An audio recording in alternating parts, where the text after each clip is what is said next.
नमस्कार दोस्तों, स्वागत है आप सभी का आपके अपने YouTube channel dream destination with me में। दोस्तों आज का ये वीडियो पवन पुत्र हनुमान जी और महाराज बाली के बीच युद्ध पर आधारित है।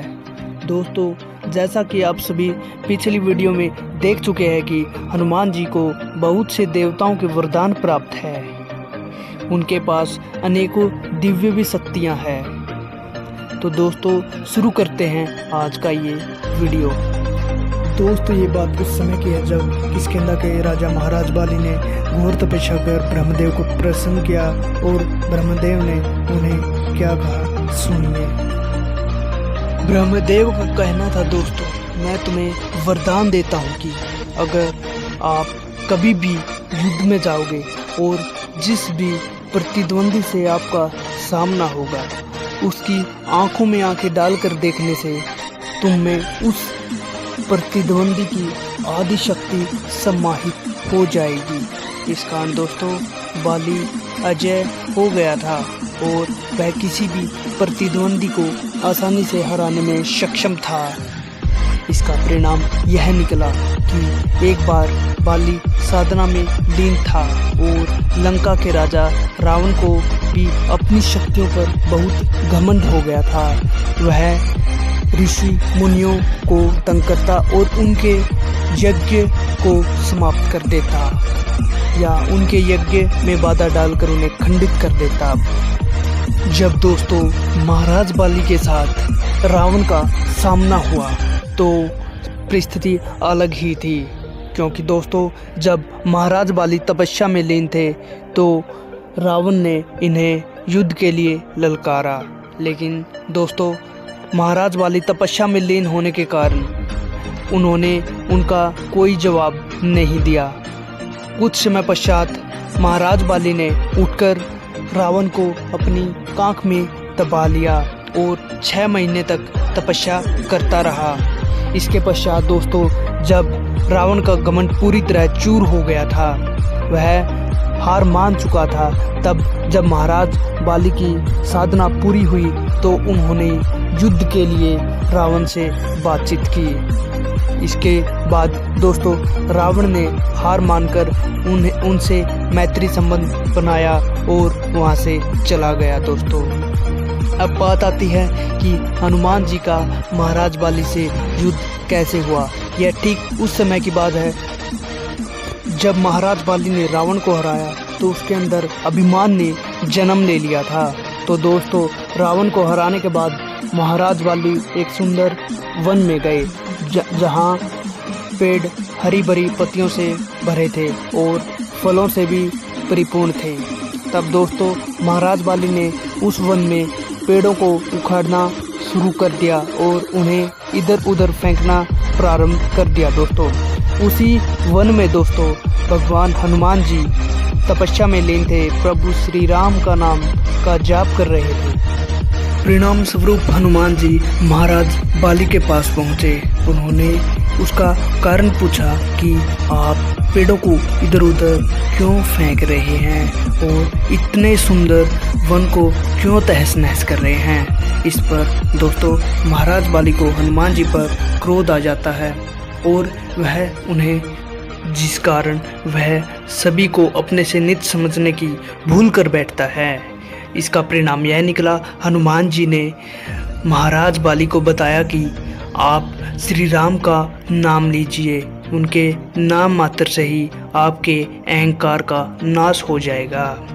यह कहकर हनुमान जी ने उन्हें बताया कि उस महासागर की अगर एक भी बूंद मिल जाए तो भव्य सागर भी पार हो जाते हैं लोग। हनुमान जी के यह वचन सुनकर बाली और क्रोधित हो जाता है और बोलता, कौन है श्री राम? आज तक मैंने इसका नाम तक नहीं सुना और क्या ये मुझसे भी ताकतवर है? उनकी यह बात सुनकर हनुमान जी उनसे बोलते हैं कि आपके लिए प्रभु श्री राम को यहाँ पे आने की कोई आवश्यकता नहीं है, आपके लिए तो उनका एक तुच्छ सेवक ही काफ़ी है। हनुमान जी की यह बात सुनकर महाराज बाली बहुत क्रोध में आ जाते हैं और उनसे अगली सुबह युद्ध करने का ऐलान करते हैं। यह सुनकर हनुमान जी ने भी उनसे युद्ध करने का न्योता स्वीकार किया। जब दोस्तों अगली सुबह हुई तो प्रभु श्री राम का नाम लेकर हनुमान जी चलने ही वाले थे। इतनी देर में ब्रह्मदेव वहां प्रकट हुए। उन्होंने हनुमान जी से निवेदन किया कि वह अपनी शक्ति का मात्र 10वां हिस्सा ही साथ लेकर युद्ध में जाए और शेष को वहीं पर अपने आराध्य के चरणों में रखते। ब्रह्मदेव के इन वचनों का मान रखते हुए प्रभु हनुमान जी ने अपनी शक्ति का 10वां हिस्सा ही साथ लेकर युद्ध में गए और शेष हिस्से को अपने आराध्य के चरणों में अर्पित कर दिया। ब्रह्मदेव ने हनुमान जी को बताया था कि युद्ध के पश्चात वह पुनः इन शक्तियों को प्राप्त कर सकते हैं। जब दोस्तों हनुमान जी महाराज बाली के समक्ष युद्ध में पहुँचे तो जब दोनों की आंखें एक दूसरे को देखती है तो दोस्तों चमत्कार कुछ ऐसा होता है।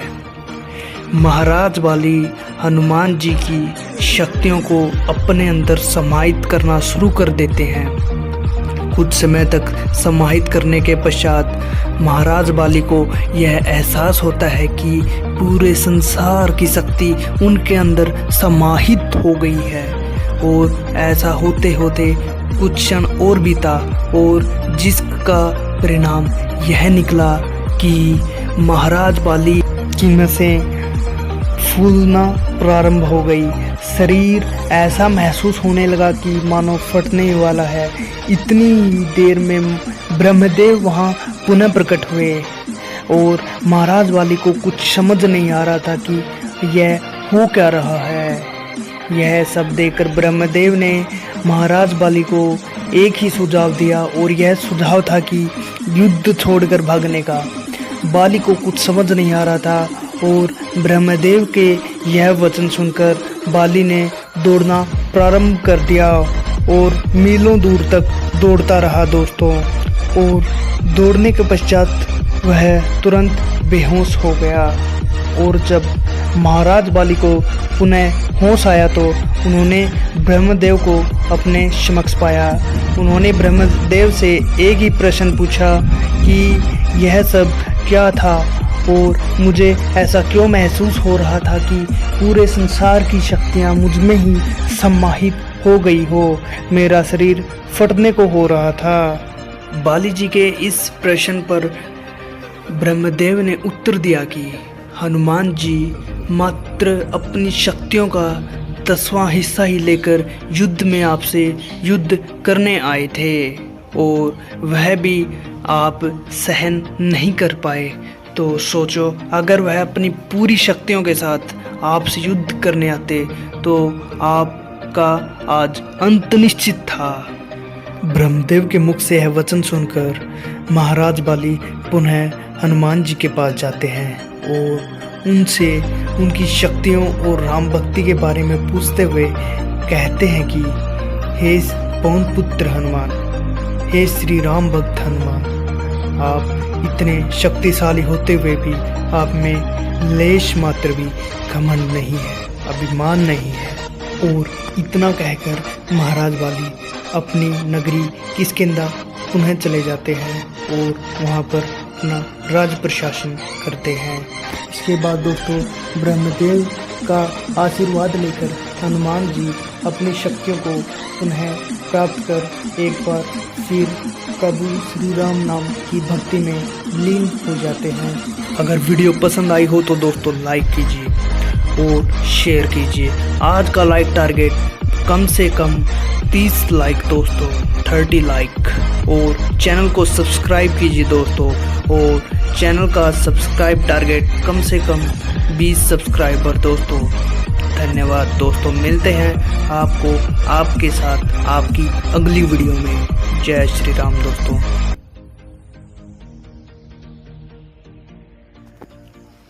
नमस्कार दोस्तों, स्वागत है आप सभी का आपके अपने YouTube channel dream destination with me में। दोस्तों आज का जो हमारा वीडियो है वो बहुत ही ख़ास होने वाला है, क्योंकि ये वीडियो है संकट मोचन महाबली हनुमान जी को प्राप्त वरदानों तथा उनकी शक्तियों पर आधारित।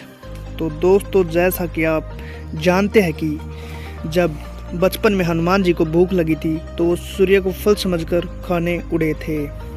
तो वो बस सूर्य को निगलने ही वाले थे, तब इंद्रदेव ने वज्र से प्रहार कर उन्हें मूर्छित कर दिया था, जिसका परिणाम ये निकला कि हनुमान जी को मूर्छित देखकर पवन देव ने एक गुफा में जाकर सारी हवा को अंदर खींच लिया था। तब धरती पर जीवन समाप्त होता देख देवों ने पवन देव के पास आकर पवन देव से निवेदन किया कि वह समस्त हवा को पुनः मुक्त कर दे। देवों के आग्रह पर उन्होंने प्राणवायु को पुनः मुक्त कर दिया था, लेकिन समस्या अभी भी यह थी कि हनुमान जी अभी भी मूर्छित अवस्था में थे। यह देखकर ब्रह्मदेव ने हनुमान जी को मूर्छित अवस्था से मुक्त किया और फिर सभी देवों ने उन्हें वरदान देने का सिलसिला प्रारंभ किया। सबसे पहले सूर्यदेव ने उन्हें अपने तेज का 100वां हिस्सा प्रदान करने का आशीर्वाद दिया और फिर साथ में शास्त्र ज्ञान देने का भी आशीर्वाद दिया था। दोस्तों, फिर कुबेर देव ने कहा था कि किसी भी अस्त्र शस्त्र का तेरे ऊपर आपके ऊपर कोई प्रभाव नहीं होगा, और हनुमान जी को गदा भी कुबेर देव ने ही भेंट की थी। फिर से यमराज जी ने कहा था कि तू मेरे दंड से सदैव दूर रहेगा और मृत्यु तुम्हें छू भी नहीं सकेगी। इसके बाद दोस्तों, भगवान शिव का कहना था कि मैं तुम्हें वरदान देता हूँ कि मेरे अस्त्र शस्त्र का तेरे ऊपर कोई भी प्रभाव नहीं होगा। वह अस्त्र शस्त्र चाहे किसी ने मुझसे वरदान में ही क्यों न प्राप्त किया हो, अगर आपके ऊपर उस अस्त्र का प्रहार किया जाएगा तो वह निष्फल हो जाएगा। देव शिल्पी विश्वकर्मा का कहना था कि मैं तुम्हें वरदान देता हूँ कि मेरे द्वारा बनाए गए किसी भी अस्त्र शस्त्र का तेरे ऊपर कोई प्रभाव नहीं होगा। देव शिल्पी विश्वकर्मा द्वारा बनाए गए जैसे सुदर्शन चक्र, त्रिशूल, चंद्रहास, खड़ग इत्यादि। भगवान इंद्रदेव का कहना था कि आज के बाद मेरे वज्र का तेरे ऊपर कोई प्रभाव नहीं होगा और यह अपने मन की गति से कहीं भी आ जा सकेगा। वरुण देव का भी कहना था कि मैं तुम्हें वरदान देता हूँ कि तू सदैव मेरे पास से तथा जल के बंधन से मुक्त रहेगा। अग्निदेव का कहना था कि मैं तुम्हें वरदान देता हूँ कि कितनी भी भीषण अग्नि क्यों न हो, वो आपका कोई अहित नहीं कर सकती, कितनी भी प्रचंड ज्वाला क्यों न हो। उसके बाद कालदेव का कहना था कि मैं तुम्हें आशीर्वाद देता हूँ कि तुम्हें किसी भी प्रकार का कोई व्याधि अथवा रोग नहीं होगा, तुम सदैव ही निरोगी रहोगी और मृत्यु तुम्हारा कुछ भी नहीं बिगाड़ पाएगी, अर्थात तुम्हारी आज्ञा के बिना मृत्यु तुम्हें छू भी नहीं सकती और तुम्हें इच्छा मृत्यु का वरदान है। ब्रह्मदेव का कहना था कि मैं तुम्हें वरदान देता हूँ कि तू सदैव ही दीर्घ आयु होगा, तुम्हें युद्ध में कोई पराजित नहीं कर पाएगा और किसी भी प्रकार के ब्रह्मदंड का तेरे ऊपर कोई प्रभाव नहीं होगा और न ही ब्रह्मास्त्र से तेरा वध किया जा सकेगा। इसके बाद दोस्तों, ब्रह्मदेव का यह भी कहना था कि मैं तुम्हें वरदान देता हूँ कि वज्र के प्रहार का आपकी हनु अर्थात ठोडी पर प्रहार हुआ है, इसलिए आज से ही तुम हनुमान नाम से विख्यात हुए। और दोस्तों, माता सीता ने हनुमान जी को वरदान दिया था। जब हनुमान जी लंका में गए थे, माता सीता की खोज में गए थे, तब माता ने हनुमान जी को वरदान दिया था कि तुम आज से ही अमर हो जाओगे। यह माता ने वरदान दिया था और सर्वश्रेष्ठ राम भक्त होने का भी वरदान दिया था। भगवान श्री राम ने कहा था, तुम कलयुग के अंत तक रहकर संसार की रक्षा करोगे और संसार में धर्म के प्रतीक माने जाओगे। यह सब कहते हुए श्री राम ने कहा था कि तुम संकट मोचन होगे, लोगों की हर पीड़ा को दूर कर पाओगे और हरि भक्तों के तुम ही रखवाले होगे। कलयुग में अधर्म ज्यादा होगा, भक्ति का लोप हो रहा होगा, धर्म के रक्षक होगे तुम हनुमान जी। अर्थात कलयुग में भगवान हनुमान को ही धर्म का रक्षक नियुक्त किया गया था। दोस्तों, आज की वीडियो में बस इतना ही। अगर वीडियो पसंद आई हो तो लाइक और शेयर करें। वीडियो का लाइक टारगेट है कम से कम 20 लाइक दोस्तों, जो आपके लिए बड़ा टारगेट नहीं है। चैनल को सब्सक्राइब करें और सब्सक्राइब टारगेट है हमारा कम से कम 20 सब्सक्राइबर दोस्तों।